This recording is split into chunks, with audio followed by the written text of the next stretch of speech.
પ્રધાનમંત્રી નરેન્દ્ર મોદીએ ધ્યાન સાધના કરતાં પહેલાં શું કર્યું અને આ 45 કલાકમાં શું કરવાના છે। નમસ્કાર દર્શક મિત્રો, પ્રધાનમંત્રી નરેન્દ્ર મોદી ગઈકાલથી વિવેકાનંદ રોક મેમોરિયલ એટલે કન્યાકુમારીના સમુદ્રમાં જ્યાં આવેલું છે ત્યાં ધ્યાન સાધના કરવા માટે બેસી ગયા છે। પ્રધાનમંત્રી નરેન્દ્ર મોદીએ ધ્યાન સાધના કરતાં પહેલાં શું કર્યું અને આ 45 કલાકમાં શું કરવાના છે એના વિશે તમારી સાથે વાત કરીશું। મારું નામ રાજેશ શાહ છે અને તમે જોઈ રહ્યા છો ખબરછે.com। દર્શક મિત્રો, લોકસભા 2024ની ચૂંટણીના ટોટલ 7 તબક્કાની અંદર મતદાન થયું અને છેલ્લા તબક્કાનું મતદાન છે એ 1 જૂન 2024ના દિવસે છે અને 30 મે 2024થી પ્રચારના પડઘમો બંધ થઈ ગયા હતા।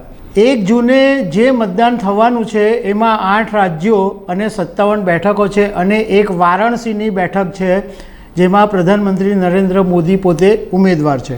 હવે છેલ્લી જાહેર સભા પંજાબના હોશિયારપુરમાં પતાવીને પ્રધાનમંત્રી નરેન્દ્ર મોદી કન્યાકુમારી ધ્યાન સાધના કરવા એટલે તપ કરવા માટે પહોંચી ગયા હતા અને 45 કલાક સુધી તપ કરવાના છે। એટલે ગુરુવારે સાંજથી એમણે જે તપ શરૂ કર્યું એ 1 જૂન સાંજ સુધી ચાલવાનું છે।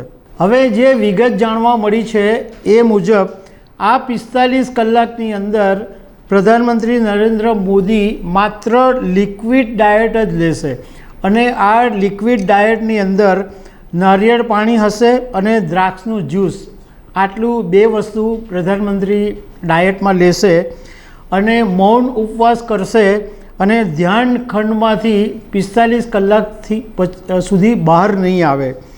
આના માટે 2000થી વધારે પોલીસ કર્મીઓને તૈનાત કરી દેવામાં આવ્યા છે સુરક્ષા માટે।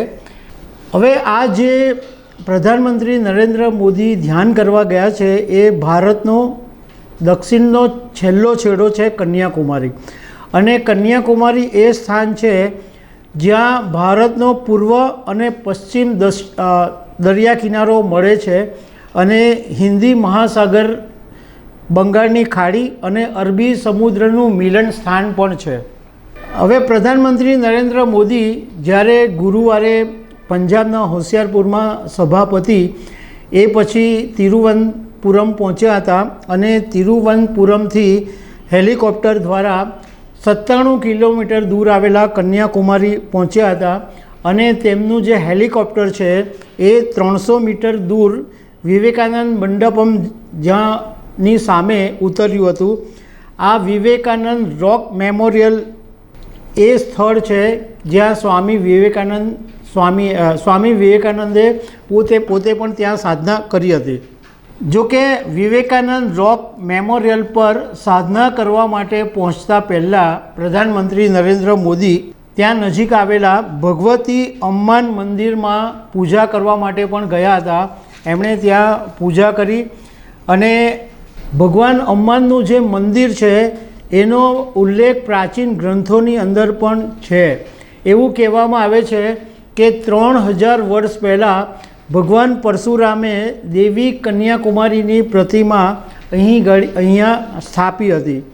પૂજારીઓએ મીડિયા સાથેની વાતમાં એવું કીધું કે કોઈ પ્રધાનમંત્રી આ ભગવતી અમ્માન મંદિરમાં આવીને પૂજા કરી હોય એવો પહેલો પ્રસંગ છે। આજ સુધી કોઈ પ્રધાનમંત્રી આ મંદિરની અંદર આવ્યું નથી। PM મોદીએ આ ભગવતી અમ્માન મંદિરની અંદર સફેદ ધોતી અને સફેદ શાલ ધારણ કરીને અંદર જે ગર્ભગૃહ છે આખું એની પરિક્રમા પણ એમણે કરી હતી। આ પહેલાં જ્યારે પ્રધાનમંત્રી નરેન્દ્ર મોદી સાધના કરવાની વાત હતી ત્યારે એવી જાહેરાત કરવામાં આવી હતી કે માછીમારો અને પર્યટકોને 3 દિવસ માટે આ સ્થળ પર જવા પર પ્રતિબંધ છે, પરંતુ એક રિપોર્ટની અંદર એવું કહેવામાં આવ્યું કે પ્રધાનમંત્રી નરેન્દ્ર મોદીએ સૂચના આપી કે સામાન્ય લોકો છે, જે પર્યટકો છે, જે ફરવા આવવાવાળા લોકો છે એમને મુશ્કેલી નહીં પડવી જોઈએ। એટલે પછી પર્યટકો માટેનો જે પ્રતિબંધ હતો એ હટાવી લેવામાં આવ્યો છે। માછીમારો માટેનો જે પ્રતિબંધ છે એ યથાવત છે।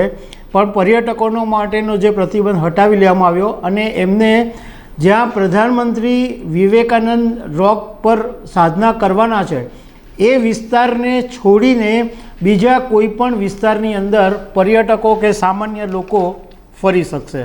તો દર્શક મિત્રો, આવી અનેક વાતો સાથે અમે તમને મળતા રહીશું. Thank you very much.